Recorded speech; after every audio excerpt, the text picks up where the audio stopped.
Great morning everyone. जैसे कि अभी आप लोगों को पता है कि अभी यूएस ने क्या किया है कि ग्लोबली उसने 15% का टैरिफ अनाउंसमेंट कर दिया है।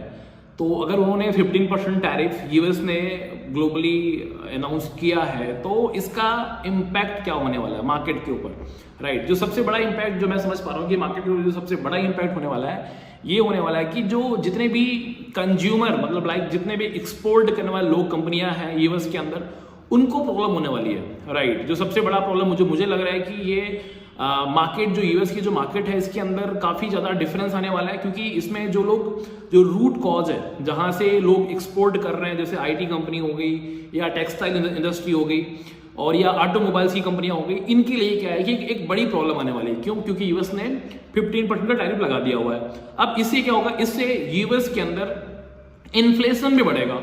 अब इन्फ्लेशन हाई होगा तो डॉलर मजबूत होगा, उसके साथ यूएस के जो बॉन्ड्स हैं वो मजबूत होने वाले हैं। इससे इंडिया के ऊपर क्या इफेक्ट पड़ेगा? अगर इंडिया की बात करी जाए तो इंडिया के लिए तो मुझे लगता है ये गुड न्यूज है, क्योंकि अभी इससे पहले इंडिया के ऊपर यूएस ने अलग अलग टाइम पे कभी 50% टैरिफ, 20% टैरिफ, 30% टैरिफ मतलब लगाते हुए चला रहा था। तो अभी ये टैरिफ 15% हो गया है। तो इससे इंडिया के टेक्सटाइल इंडस्ट्री को, मुझे लगता है कि टेक्सटाइल इंडस्ट्री को काफी फायदा होने वाला है। क्यों?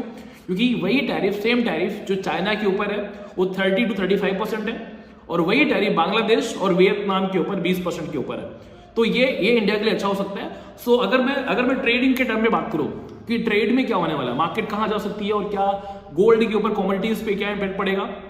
देखो मेटल्स पे जो इम्पैक्ट होगा, मेटल्स नीचे गिरने वाले हैं, मेटल्स नीचे गिरेंगे बट गोल्ड जो है वो स्ट्रांग होगा। गोल्ड कमोडिटीज में गोल्ड जो है वो स्ट्रांग होगा और जितनी भी करेंसीज हैं, जैसे जिनके साथ यूरो लगा हुआ है, यूरो की जो करेंसी है, जो साउथ एशियन करेंसी, जो इमर्जिंग कंट्री जैसे इंडिया हो गया, मैक्सिको हो गया, ये सब जो कंट्री हैं इनकी जो करेंसी होगी वो नीचे गिरने वाली है। क्यों? क्योंकि डॉलर मजबूत होने वाला है। तो जो मेजर रोल है, अगर मैं थोड़ा बताऊं आपको चार्ट के ऊपर कि ये जो ट्रेड है, जैसे अगर मैं आपको बातचीत करी जाए तो ये जो जैसे ये गोल्ड है, ये गोल्ड इंपैक्टफुल रहेगा। इसके मार्केट्स में आप देख रहे हो ये बुलिश मोमेंटम को शो कर रहा है। लेकिन जितनी भी करेंसी है ईयू के साथ, यूरो यूएसडी के साथ, यूरो यूएसडी की जो करेंसी है ये सेल की तरफ मूवमेंट करेंगी। यूरो यूएसडी सेल की तरफ मूव करेगा, जीबीपी यूएसडी ये भी सेल की तरफ मूव करेगा।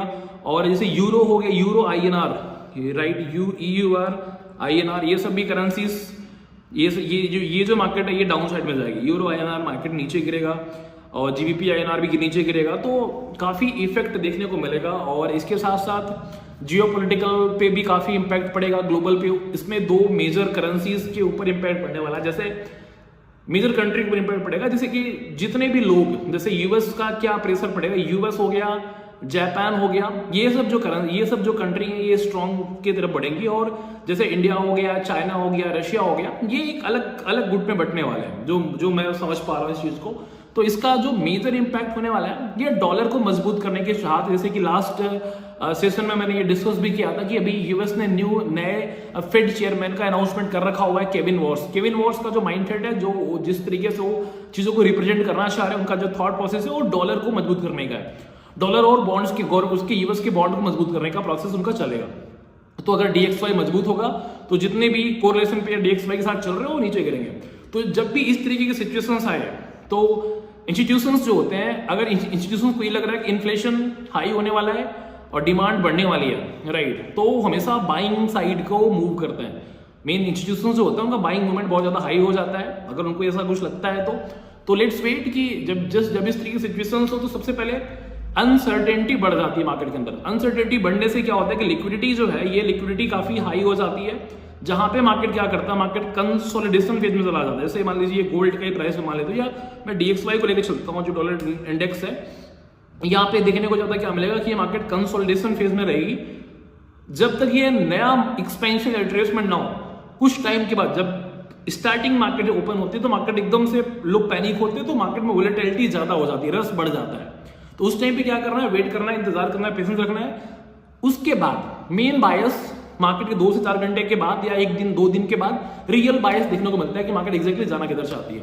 तो इन सब सिचुएशंस में काम रखिए अपने आप को, सिचुएशन को समझिए और मूवमेंट का वेट करिए कि नेक्स्ट मूवमेंट क्या होने वाला, मार्केट कैसे मूव कर सकती है, चाहे फॉरेक्स हो, चाहे कमोडिटीज हो, चाहे क्रिप्टो पे बहुत बड़ा इफेक्ट नहीं पड़ने वाला है। इसका कोई इफेक्ट क्रिप्टो पे नहीं पड़ेगा, क्रिप्टो की मार्केट जैसे चल रही है वैसे ही चलने वाली है, कोई बहुत ज्यादा बदलाव इसमें नहीं आएगा। So all the best guys, hopefully आपको इस टैरिफ का क्या इफेक्ट पड़ेगा मार्केट के ऊपर आपको ये समझ में आ गया होगा। मिलते हैं आपको नेक्स्ट वीडियो, तब तक के लिए आपको thank you so much and all the best from my side.